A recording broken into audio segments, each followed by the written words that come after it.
I am going to give you a powerful and evil budget deck to climb the ranks with on Master Duel. Now for this deck, I do have to give a shout out to my friend Noman. He's a really good Yu-Gi-Oh player with a bunch of regional tops. He helped me with this profile right here. So this is budget true Draco, and this deck will be hated by everyone you play against. Now there are 4 ultras in this deck. The ultra rares we have here can actually be super useful in other decks as well. So if you make this and then you're like, it wasn't that fun either, no worries. These ultras, you're gonna put them in a bunch of decks anyway. So going over the list right here, we start off with our Amano Iwato. This is basically a monster skill drain, but it doesn't stay for very long. So it says cannot be special summoned, monsters cannot activate their effects except spirit monsters, and trust me, no one is playing spirit monsters. Once per turn, during the end phase, if this card was normal summoned or flipped face up this turn,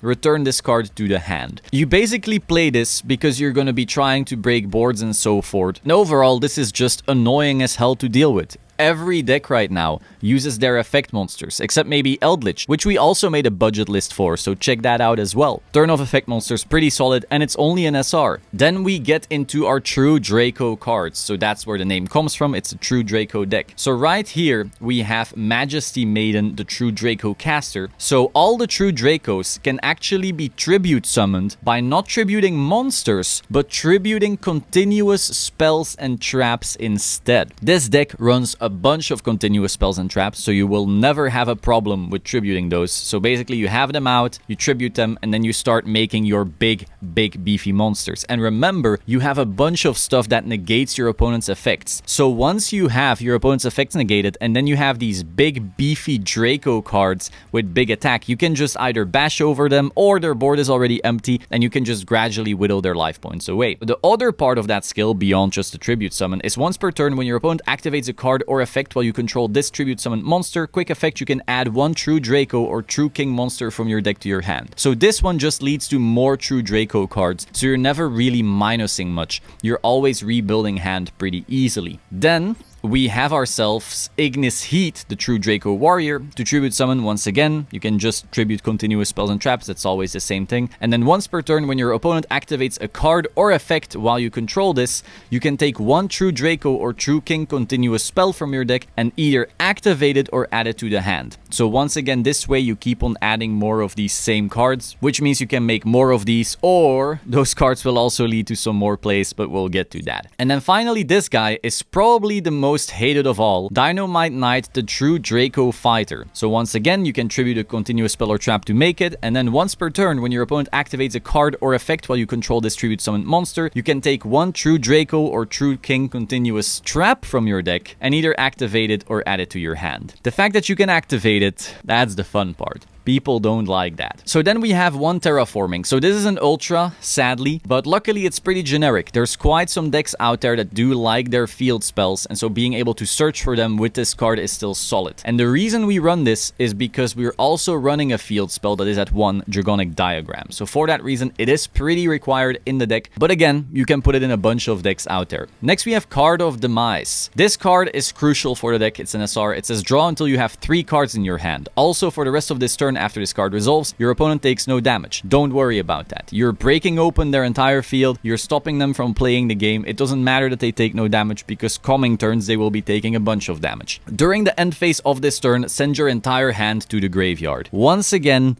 you don't care because you've already said everything. Then you cannot special summon during the turn you activate this card. This doesn't matter. We didn't even put an extra deck in here. Now, if you want to fake that you do have an extra deck, just put in some cheap shit so your opponent doesn't know what you're trying to do. Now, in a more expensive variant of this deck, you might want to put in some extra deck cards. That's an option, but you don't have to if you're trying to keep things budget. Next, we have Pot of Duality. Excavate the top 3 cards of your deck, add 1 of them to your hand. Also, after that, shuffle the rest back, and you cannot special summon. Next, we have Pot of Desires. Once again, another pot. Banish 10 cards from the top of your deck face down. Draw 2 cards. You can only activate 1 Pot of Desires per turn. Desires is very generic, so you could play this in a bunch of decks. So even if you craft this for this deck, it might go in like maybe 2 or 3 of your other decks. Next, we have our Dragonic Diagram. So all your true Draco and true King monsters on the field gain extra attack and defense. That's fun. More importantly, the first time each tribute summoned true Draco or true King monster would be destroyed by battle each turn, it is not destroyed. So now, even if your opponent has like a big monster to try and stop you, they can't. It's too bad. And then the most important part, once per turn, you can destroy one other card you control or in your hand, and if you do,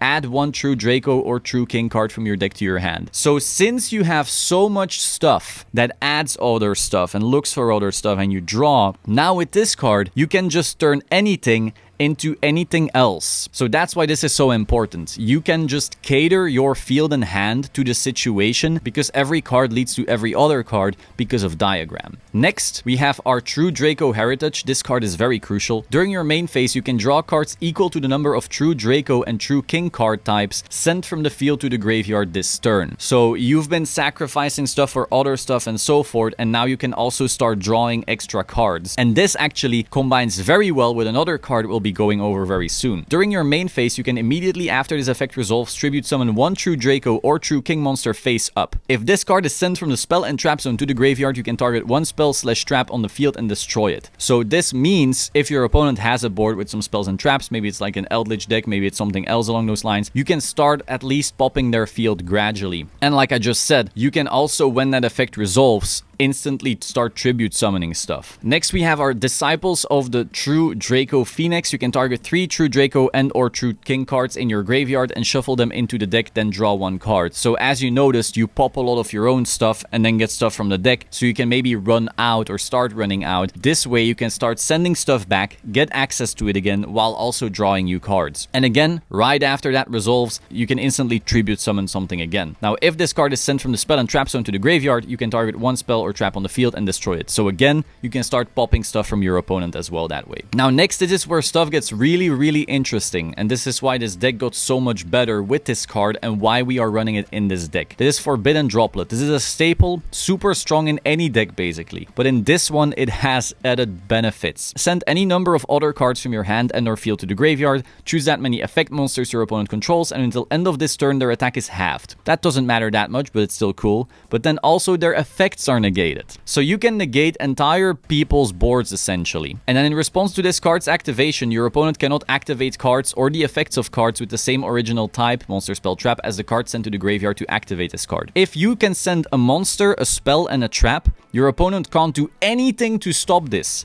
And this deck has enough monster spells and traps to do all that. But here is where things get really interesting. Your Droplet can send your true Draco cards, which all resolve when they are sent to the graveyard. So you negate your opponent's entire board. Everything they've done gets negated because of Droplet. And then all of those cards resolve, starting to pop your opponent's entire board. And then you can use Heritage to draw a bunch of cards back because you've just sent these different card types. You've sent your monster and your spell and your trap, and so you now just draw everything back. So in other decks where you Forbidden Droplet and you basically have to minus yourself to activate this, in this deck you're just getting everything back anyway. So Forbidden Droplet is almost free. That's why this card is so important here. Next, we have Skill Drain. Once again, just like our budget Eldritch deck, this one is not very fun. People don't like facing this. You just turn off everything they can do. So if you go first, you set this, you flip this. Sometimes your opponents will just concede because they're like, well, I have a combo deck, I don't have an out to the skill drain, fuck this, they concede, on to the next one. Next, we have True King's Return. If this card is sent from the spell and traps into the graveyard, you can target one monster on the field and destroy it. So where the continuous spells were popping the spells and traps, these will pop the monsters. Beyond that, you can target one True Draco or True King monster in your graveyard, special summon it in defense. Also for the rest of this turn, you cannot special summon. Again, we're not really specialing beyond this. And then during your opponent's main phase, you can immediately after this effect resolves, tribute summon one True Draco or True King monster face up. So once again,